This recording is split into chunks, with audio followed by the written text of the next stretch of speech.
Hi gorgeous, welcome to Eringy. I am Erin. Now if you're feeling like you've got quite tight shoulders and there's certain yoga poses that you have difficulty doing because they're so tight, then these particular exercises I'm going to share with you can really benefit and help you open those shoulders up and help them to relax a little more. So roll out your mat and let's get started.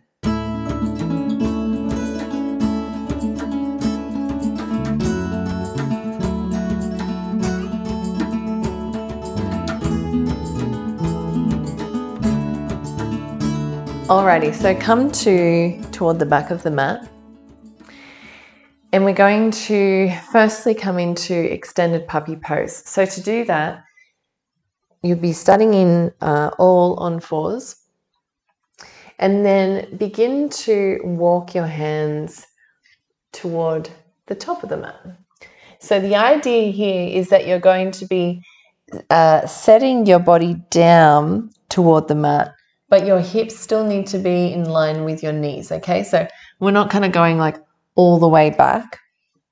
If that's the case, you may need to walk your hands a little bit more forward.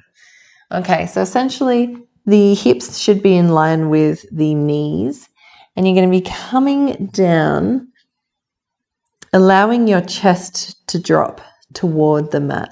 Now, if your shoulders, like mine, are pretty tight, because I have quite tight shoulders, then you might find that you can't make it all the way, and that is totally fine. So really this is about listening to your body and just knowing what it's comfortable to do. You don't want to push this too far. Okay, so we're going to be holding this position for about 20 seconds. Don't hate me. Okay, so you should be able to sort of feel an opening in the armpit area. You might even be also feeling a little bit of shaking in the arms as well. That is totally normal. Just keep that neck nice and neutral. So don't worry about tucking it in toward the chest or looking up forwards or anything. Just sort of keep it neutral and breathe.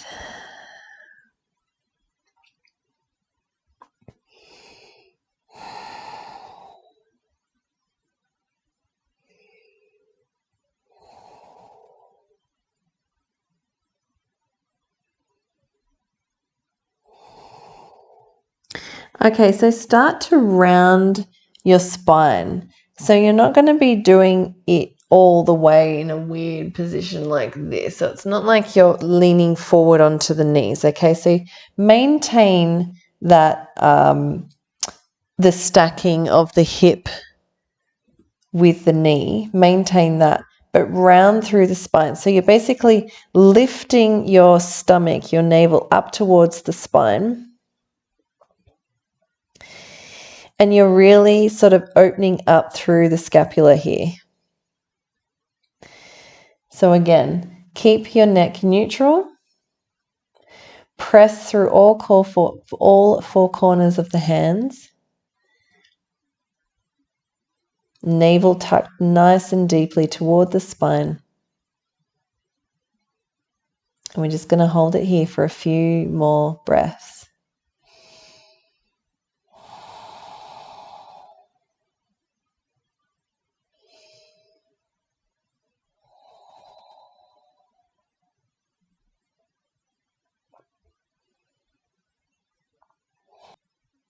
Okay, so this next part is in between those two that we've just done.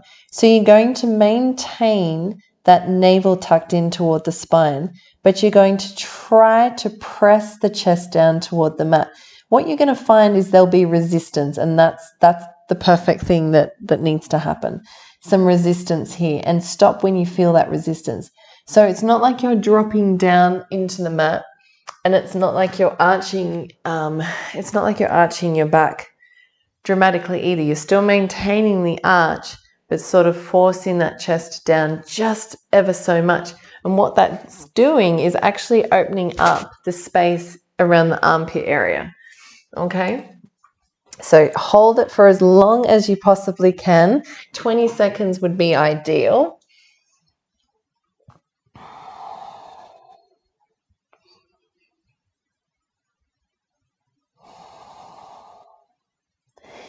And just remember to keep that breath nice and even.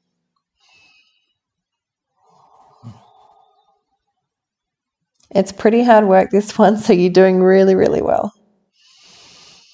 Let's do 2 more deep breaths. In through the nose, out through the mouth. 1 more, in through the nose and out through the mouth. Okay, now take your time. Slowly come up. Start to walk those knees forward so that it takes the pressure off the shoulders and coming down onto your sit bones.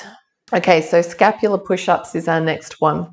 So scapular push-ups is like a push-up, except what you're doing is you are drawing the shoulder blades away from each other and then drawing them back again, so tucking them toward each other. Okay, so to do that, come into plank position, wrists beneath the shoulders. Okay, so you've got your plank.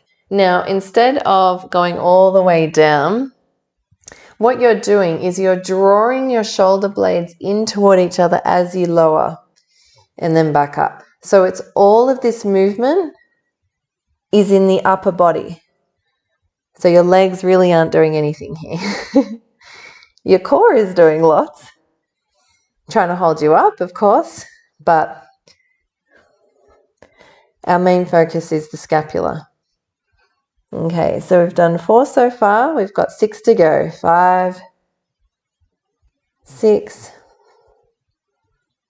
7, 8, 9, and 1 more. 10. Awesome. Ooh, how are you going? It's like a workout in itself, isn't it? Okay, so this next part is opening up the chest rather than focusing on the scapula. So to do that, come onto your sit bones. Knees pointing up.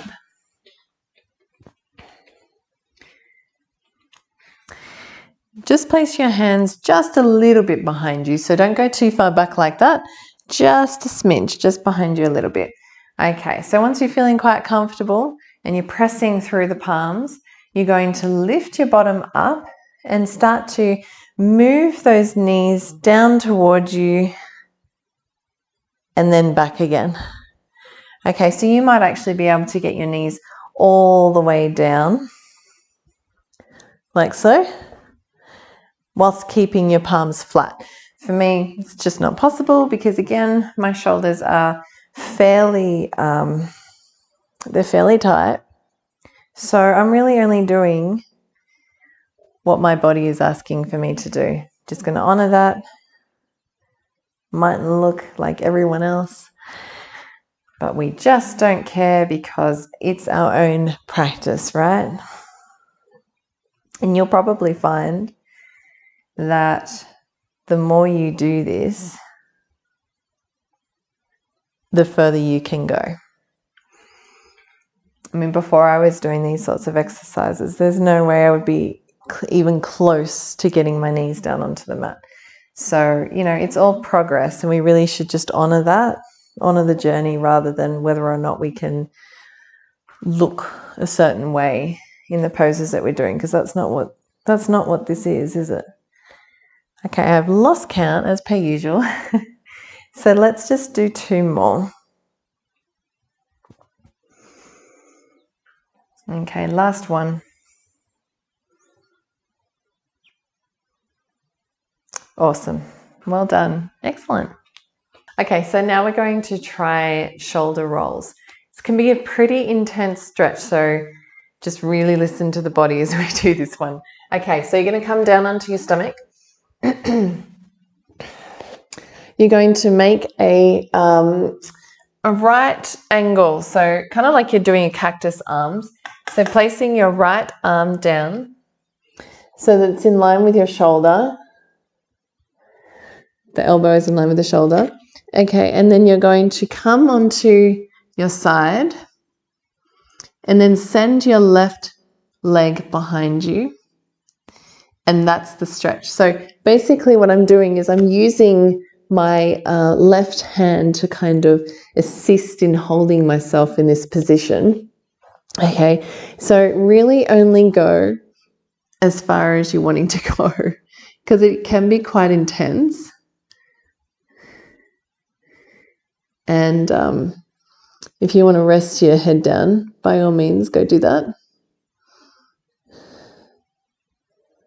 And just remember to breathe. So for this one's probably my least favorite because it is quite intense, but at the same time, it's really, really effective. It's always the ones that don't feel comfortable that seem to be the most effective, don't they? Okay, now coming back. So we're going to do on the other side as well. So again, same thing, cactus the left arm. So we're doing a 90-degree angle so that the elbow is in line with the shoulder. Going to keep it just like that. We're going to use our other arm, our right arm, to sort of press the floor away from us. And as we come onto our side, we can sort of basically use our left leg to kind of set that down behind us and press through the floor through our right hand. And again, if it's comfortable, you can place your head down, remembering to breathe again. Whew. And coming back to center. So that particular exercise you might want to do a few times. In fact, most of these exercises that we've just gone through, I encourage you to do quite a few times and more and regularly as well. So not so sporadic. You might like to kind of begin doing this particular drill before you even start any kind of yoga practice that you know is going to include a lot of shoulder work. Okay, so hope you enjoyed that one. Let me know how you go in the comments below, and I will catch you very, very soon. Sending you lots of love. Mwah. Namaste.